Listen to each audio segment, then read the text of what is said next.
Film की शुरुआत में हम एक लड़के को देखते हैं जिसकी उम्र इतनी ज्यादा नहीं, वो स्कूल स्टूडेंट था और इस वक्त ट्रेन से अपने घर जा रहा था जिसका नाम इंसु है। तभी इंसु के पास उसकी मॉम की कॉल आई जो उसे पूछती है कि अब सब ठीक है ना, जिस पर वो जवाब देता है, मॉम मैं अपने नए स्कूल में एडजस्ट होने की कोशिश कर रहा हूँ, जल्द हो भी जाऊंगा, तो आप मेरी टेंशन मत लीजिए। और दूसरी बात से भी बेफिक्र रहिए, अब मैं भूतों पर भी ज्यादा ध्यान नहीं देता, जिससे हम समझ पाए कि इंसु भूत आत्माओं को देख सकता है। जिस बात का सबूत हमें यहाँ दिखाया भी गया, जब एक लॉकेट जिसे इंसु ने हाथ में पकड़ा हुआ था वो हिलने लगता है तो फौरन उसे अपने सामने एक लड़की का भूत दिखने लगता है। अब पहले तो इंसु उसे नजरअंदाज करने की कोशिश करने लगा, पर जल्दी लड़की के भूत को पता चल गया कि ये मुझे देख सकता है। इंसु ने हाथ में जो लॉकेट पकड़ा था वो तब अचानक हिलने लगता है जब आसपास कोई भूत आत्मा वगैरह। ये लॉकेट इंसु को उसके दादाजी ने दिया था क्योंकि वो भी भूतों को देख सकती थी। अब इंसु भूतों को अनदेखा ये नजरअंदाज इसलिए करता था क्योंकि वो नहीं चाहता था कि किसी भूत को पता चले कि मैं उन्हें देख सकता हूँ, क्योंकि अगर भूतों को इस बात की भनक लग गई कि वो हमें देख सकता है तो वो इंसु के पीछे पड़ जाएंगे, उससे मदद मांगेंगे कि हमें आजादी सुकून दिलवाओ, जिससे इंसु की जिंदगी पर बुरा असर पड़ सकता है। इसीलिए फौरन ट्रेन से उतरकर घर की तरफ जाने लगा। घर पहुंचकर वो देखता है कि उस लड़की का भूत मेरा पीछा करते करते यहाँ तक आ गया है, जो इस वक्त उसके कंधे पर बैठी हुई थी और उससे मदद मांग रही थी क्योंकि उसकी आत्मा भटक रही थी। इसलिए अब इंसु उसकी मदद करने का फैसला करता है। वो पुलिस को बता देता है कि उस लड़की की लाश कहाँ पर है, जिसे कुछ ही देर में पुलिस ढूंढ भी निकालती है। और अब अपनी ही लाश को देखकर लड़की की आत्मा काफी दुखी होकर रोने लगी, जोर से चिल्लाती है। और अब इंसु से उस आत्मा का दुख देखा नहीं जाता, इसलिए वो इस सबसे दूर जाने का फैसला करता है। वो अपने अंकल को कॉल करके कहता है कि अंकल जी मैं बहुत जल्द आपके पास आ रहा हूँ, मैं वहीं रहूंगा और बाकी पढ़ाई भी वहीं पूरी करूंगा। इंसु की अंकल के पास भी ये ताकत थी, उसकी तरह वो भी भूतों को देख सकती थी। कहती है बेटा तुम भी भूतों को देख सकते हो और मैं भी, अगर हम दोनों साथ रहे तो ये घर तो भूतों से भर जाएगा। और वैसे भी तुम आखिर कब तक इन भूतों से भागती रहोगी और आए दिन अपने स्कूल बदलती रहोगी, इसलिए तुम बस उन्हें नजरअंदाज करो और कुछ नहीं, कि जो भी है मैं आ रहा हूँ, क्योंकि मैंने अपने स्कूल में स्कूल बदलने की एप्लीकेशन दे दी है। जिसके बाद अगले दिन वो बस में बैठकर अपने अंकल के पास जाने के लिए निकल जाता है। बस जब अपने स्टॉप पर रुकी तो वहाँ एक बहुत ही खूबसूरत लड़की इंसु की तरफ देखकर मुस्कुराने लगी, पर वो तो उसकी तरफ बिल्कुल ध्यान नहीं दे रहा था। पता चल गया था कि वो लड़की भूत है, तो वो उसे नजरअंदाज ही कर रहा था। अब इंसु जब अंकल के घर गया तो हम दरवाजे पर बहुत सारी ऐसी चीजों को देखते हैं जिनसे भूतों को भगाया जा सकता था, और ये इसलिए लगाई हुई थी ताकि भूत घर के अंदर ना घुस सके। इसीलिए उसके अंकल हमेशा घर के अंदर ही रहते हैं, बहुत कम ही बाहर जाया करते थे। फिर अब अगले ही दिन इंसु अपने नए स्कूल चला गया, जहाँ टीचर सब बच्चों को उसके बारे में बताती है कि ये क्लास में नया आया है। इस क्लास में 5 दोस्तों का एक ऐसा ग्रुप था जो कमजोर और नए आने वाले स्टूडेंट्स को बुली यानी परेशान किया करती थी। इस ग्रुप की लीडर एक लड़की थी। पहली ही नजर में इंसु उसे पसंद आ गया, इसीलिए वो उसे अपने साथ वाली सीट पर बैठने के लिए जगह देती है। वो उसे कह भी देती है कि तुम मुझे पसंद आई हो, मुझे दोस्ती कर लो, पर वो साफ मना कर देता है। अब यहाँ भी इंसु को एक लड़की का भूत दिखाई दिया गया जिसने चेहरे पर मास्क पहना हुआ था और हाथों पर उसके खून लगा हुआ था। वो अपने हाथ क्लास की खिड़की पर लगा देती है, अपने खून के निशान वहाँ पर छोड़कर चली जाती है। घर आकर इंसु इस आत्मा के बारे में अपने अंकल को बताता है कि आज मैंने पहली बार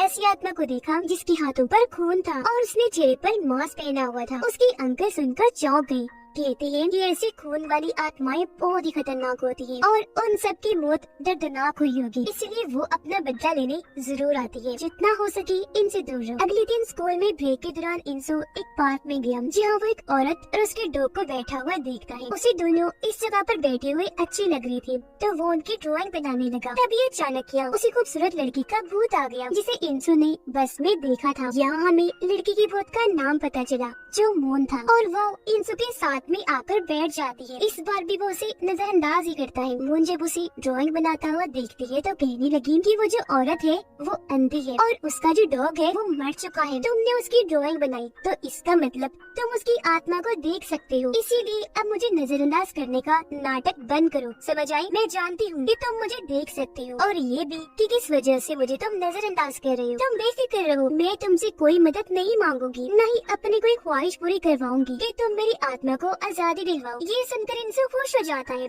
जिसके बाद एक घर में कोई एक डॉग को बड़ी बेरहमी से चाकू से मार देता है, जिसका खून स्कूल की ग्रुप की एक लड़की की तस्वीर पर जाकर गिर गया। जिसके अगले दिन ग्रुप की 2 लड़की इंसु को धमकाने लगी कि हमारी दोस्त ग्रुप लीडर से दूर रहो वरना अच्छा नहीं होगा। जिस पर इंसु कहता है कि समझाना है तो उसे जाके समझाओ, वही मुझे साथ बिठाती है, मेरे पीछे पड़ी हुई है। ये सुनकर एक दोस्त को गुस्सा आ गया, वो इंसु को जोर से जमीन पर दे मारता है। अगले दिन ग्रुप की वो लड़की जिसकी तस्वीर पर खून गिरा था, वो अपने डॉग को ढूंढने लगती है जो काफी देर से लापता था। कि तभी सामने से उसकी दोस्तें आकर उसे डरा देती है। पर जब वो घर आई तो वो किसी लाल रंग की चीज को पैकेट में लटका हुआ देखती है। वो जैसे ही करीब गई, अचानक पैकेट फट गया और उसके अंदर की लाल चीज जो दरअसल खून था, वो सारा का सारा उसके ऊपर गिर जाता है। उसके कपड़े, बाल, चेहरा खून में भर गई। जो धोने के लिए वो जैसे आगे बढ़ी, यहाँ पर उस मास्क वाली लड़की का भूत आ जाता है जिसे इंसु ने स्कूल में देखा था, और वो अब अपना मास्क हटाकर ग्रुप की लड़की के सामने आ गई। मास्क वाली लड़की को देखते ही उसके मुंह से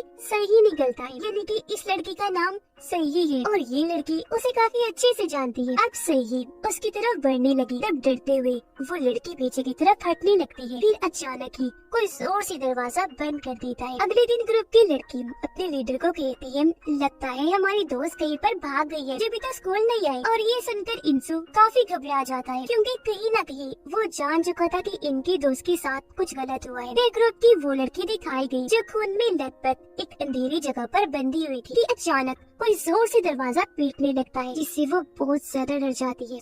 अब हमने देखा कि अगले दिन इंसु के अंदर हिम्मत आ जाती है। वो ग्रुप के एक लड़के को रोकता है जो एक लड़की को परेशान कर रहा था। लड़की उसका शुक्रिया अदा करती है, जिस वजह से उसके अंदर और हिम्मत पैदा हो गई। रात के वक्त ग्रुप की एक लड़की और एक लड़का अपना फोन लेने आए थे, जो क्लास में टीचर ने उनसे छीन लिया था। मोबाइल तो इन्हें मिल गया, पर जब ये यहाँ से जा रही थी तो यहाँ सही की आत्मा आ गई, जो उन्हें पहले तो काफी डराती है। लड़की ने अपने ग्रुप लीडर को फोन करके बता दिया था कि सही हमें मारना चाहती है, जिसके बाद एक एक करके दोनों को बड़ी बेरहमी से मार डालती है। अगले दिन स्कूल में सबको पता चल गया था कि उस ग्रुप के 2 लोग गायब हैं। ये खबर सबको ही हैरान करके रख देती है। उन्हें कुछ समझ नहीं आ रही थी कि आखिर बच्चे गायब कहाँ हो रहे हैं। पर ग्रुप लीडर जिसे पता था कि उनके साथ क्या हुआ, वो बस बैठी परेशान हो रही थी। किसी को फिलहाल कुछ नहीं बताती कि कल रात मेरे दोस्त ने मुझे फोन करके बता दिया था कि हमें सही मारना चाहती है। अगले दिन इंसु को उस मास्क वाली लड़की यानी कि सही की आत्मा के बारे में एक दूसरी आत्मा से पता चल जाता है। इसीलिए वो क्लास में आकर सबसे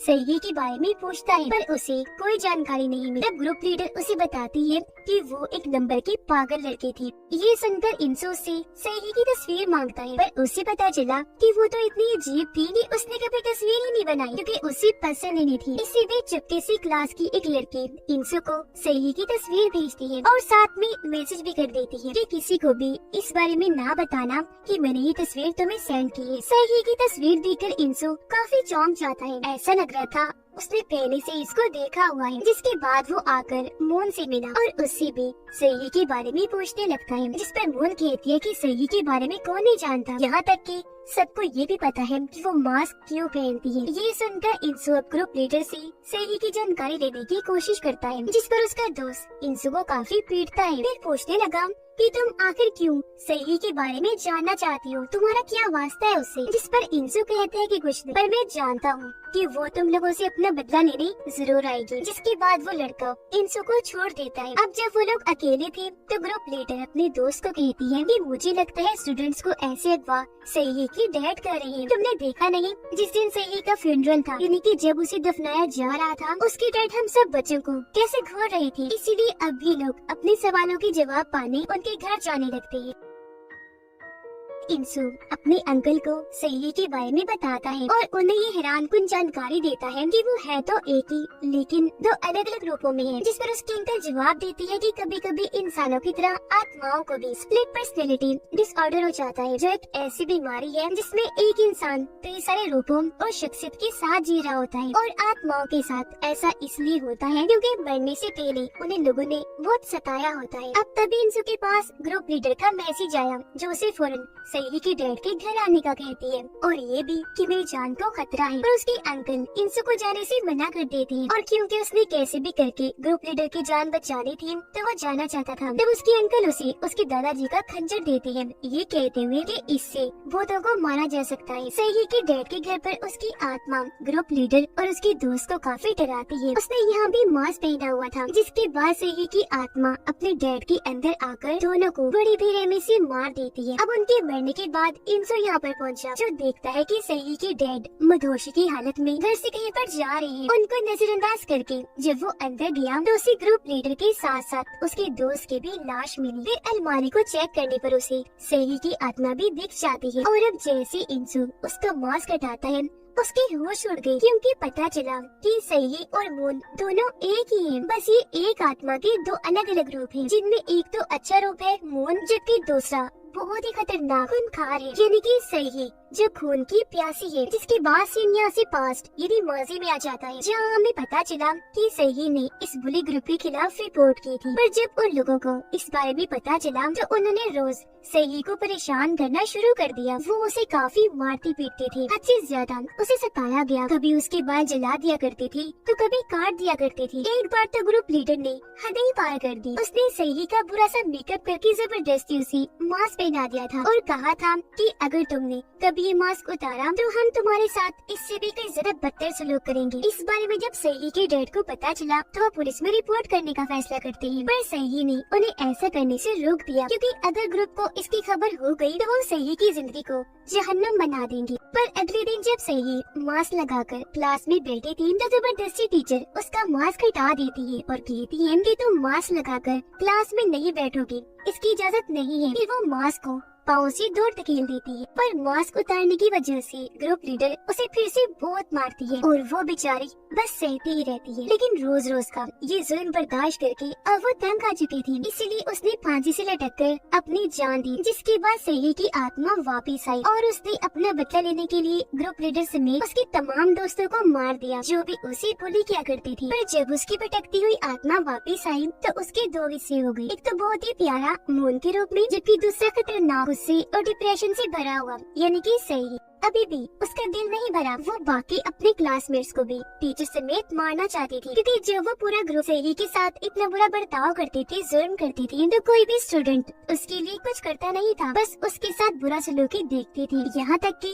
टीचर ने भी कुछ नहीं किया, उल्टा उसके साथ ही गंद किया। इसीलिए अब वो टीचर की बॉडी यानी कि उसका जिस्म इस्तेमाल करके उन सभी स्टूडेंट्स को एक जगह इकट्ठा होने का कहती है। जैसे सारे बच्चे आए, वहाँ की लाइट्स अपने आप ही बंद हो गयी। अब सही है कि ये सारी हकीकत इंसो उसकी डायरी से पढ़ रहा था। वो घबरा गया, अपनी साइकिल लेकर जल्दी से स्कूल की तरफ जाने लगा। जिस बीच उसने अपने अंकल को भी कॉल कर दी और कहा मेरी मदद कीजिए। अब उसके अंकल सही के घर गए। वो पहले उसकी लाश को जमीन पर लिटा देते हैं, फिर रिचुअल वाले कपड़े पहनकर तलवार हाथ में ले लेते हैं और सही के लिए रिचुअल जादू करने लगते हैं। रिचुअल जैसे ही पूरा हुआ, सारी ताकत उस चाकू में आ गई जो इंसू ने पकड़ा हुआ था, और अब उसे इस चाकू से सही की आत्मा पर वार करना होगा, जिसने टीचर के जरिए पूरी जगह पर पेट्रोल डलवाया। और अब वो यहाँ आग लगाने वाली थी। उसने लाइटर जलाकर हाथ में पकड़ा हुआ था। वो पूरी तरह तैयार थी ताकि सब मारे जाए। इस बीच उसका अच्छा वाला रूप मून उसे ऐसा करने से रोक भी रहा था। तब मास्क वाली सही उसे कहने लगती है कि भूल गई तुम, ये लोग तुम्हारे और मेरे साथ होने वाले जुल्म को बस देखा करते थे, हमारे लिए कुछ भी नहीं करती थी। अब जैसे यहाँ इंसो आया, सही अपने अच्छे वाले रोबोट को गायब कर देती है, जिसके बाद वो एक एक करके सभी स्टूडेंट्स के अंदर जाने लगती है। इस चीज का पता इंसो अपने लॉकेट से लगवाता है कि इस वक्त सही की आत्मा किसके अंदर है। जिस बीच सही को अपने बचपन का एक स्केच दिखता है, जो कि बचपन में उसके लिए और किसी ने नहीं बल्कि इंसो ने ही बनाया था, और ये इंसो को सही के कमरे से मिला था। असल में बचपन में सही इंसो के साथ उसके स्कूल में ही पढ़ा करती थी। उसने एक दिन इंसो को कई सारे बुरी बच्चों से बचाया था, जिसके बाद दोनों की दोस्ती हो गई। अपना ये स्केच जैसे सही देखती है, उसे इंसु की याद आ जाती है, इसीलिए वो फौरन अपने अच्छे वाले रूप में आ जाती है, क्योंकि अब उसे भी इंसु याद आ गया था। पर जैसे उसने स्टूडेंट्स की तरफ देखा, उसे गुस्सा आ गया और वो फिर से अपने बुरे मांस वाले रूप में आ जाती है। इसका एहसास होते ही इंसु चाकू से सही को मार देता है। ऐसा होते ही उसकी आत्मा वापस अच्छे रूप में आ गई और खुशी खुशी वहाँ से चली जाती है। यानी कि अब उसकी आत्मा को आजादी सुकून मिल गया था। इंसू यहाँ सही को एक बार फिर से खोकर काफी दुखी हो जाता है, पर बेचारा क्या करता। फिर कुछ साल के बाद इंसू उस स्कूल में टीचर बनकर आता है जहाँ का कभी वो स्टूडेंट हुआ करता था। जिस बीच उसे पिछली सीट पर एक और आत्मा बैठी हुई नजर आती है जो धीरे धीरे इंसू की तरफ ही बढ़ रही थी। वो भी तकलीफ में लग रही थी। और इसी के साथ ये फिल्म इधर ही खत्म हो जाती है।